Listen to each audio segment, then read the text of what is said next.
Bonjour et bienvenue sur les vitamines du royaume pour deux petites vidéos sur la prière de combat et l'armure du chrétien, parce que l'un ne va pas sans l'autre. Je vais prendre des passages que nous connaissons bien, en tout cas dans notre ministère et les gens qui sont avec nous. C'est dans Éphésiens chapitre 6, en principe on prend du verset 10 à 17, mais on va aller un peu plus loin. Et je travaille avec la version Parole vivante, qui est une traduction dynamique du Nouveau Testament. Ça veut dire que c'est l'équivalent de la Bible amplifiée en anglais, qui est beaucoup plus précise quant à la pensée de Dieu et qui est plus actualisée dans le langage d'aujourd'hui. Vous allez voir, vous allez être bénis. Ce que je recommande toutefois, c'est de lire ces versets aussi dans votre Bible usuelle et vous verrez. Donc, première des choses, l'entête du chapitre, c'est l'armure du chrétien. Verset 10, il dit ceci: pour conclure, devenez des chrétiens forts, non par vous-même, mais en puisant vos forces dans les ressources infinies de la puissance du Seigneur. C'est dans la communion avec lui que vous trouverez votre énergie. Alléluia, amen. Devenez des chrétiens forts.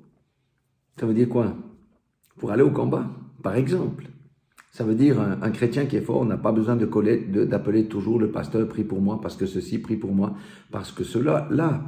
Et devenir un chrétien fort, spirituellement, eh bien, de nouveau, c'est quoi? C'est pas par nos propres forces. Les forces de la chair ne peuvent rien faire dans le combat spirituel. La chair ne peut pas combattre Satan puisque Satan la domine. Donc, ici, il est dit de puiser nos forces dans les ressources infinies de quoi? De la puissance du Seigneur. Et comment on a accès à cette force surnaturelle? C'est dans la communion avec lui que vous trouverez votre énergie. Donc ça nous donne une indication. Quand quelqu'un est dans un combat et qui n'a pas de communion avec Dieu, mais c'est fini, le combat est déjà perdu pour lui, parce qu'il ne pourra pas avoir accès à la puissance infinie de Dieu, parce qu'il n'a pas la communion avec son Dieu. On verra encore d'autres éléments qui nous montrent clairement que notre relation avec Dieu, elle est indispensable dans tout combat spirituel, parce qu'il faut que Dieu nous connaisse et que nous connaissions Dieu. Ça marche dans les deux sens. Si Dieu ne nous connaît pas, ne nous reconnaît pas, comment va-t-il intervenir pour nous? Verset 11. Ça, c'est très intéressant. Couvrez-vous entièrement. Alors, entièrement, ça veut dire il n'y a pas un espace qui n'est pas couvert. De l'armure complète que Dieu vous offre. Dieu nous donne un moyen de combattre aussi dans les combats spirituels, afin de pouvoir tenir ferme contre toutes les ruses de guerre du diable. Dans les autres versions, il dit les ruses du diable. Ici, j'apprécie parce qu'il dit contre toutes les ruses de guerre du diable. Frères et sœurs, nous sommes en guerre.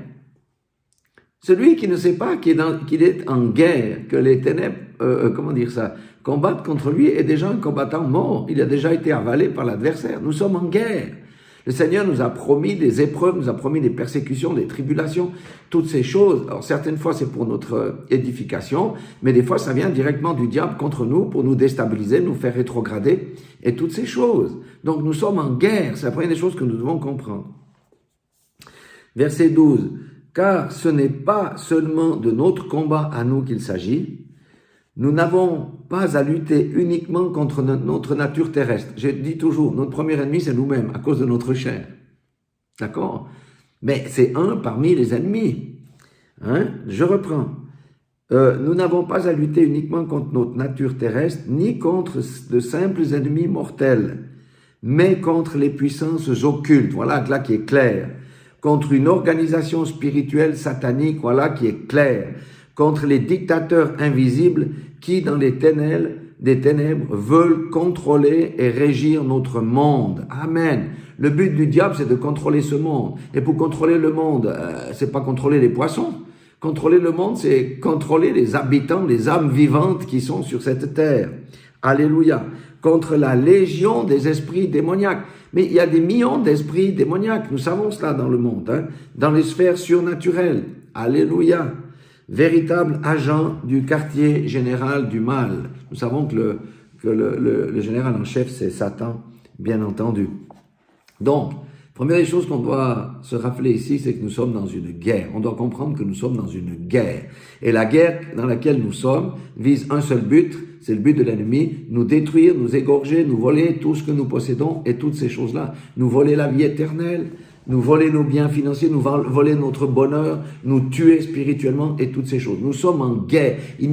Quelqu'un qui n'est pas né de nouveau, c'est un chrétien. Il ne sait même pas qu'il est en guerre et qu'il est déjà perdu. Mais tous ceux qui sont nés de nouveau, vous savez, au temps des westerns, à l'époque, les années 1800 et quelques en Amérique, dans le Far West, on mettait les têtes à prix de ceux qu'on recherchait.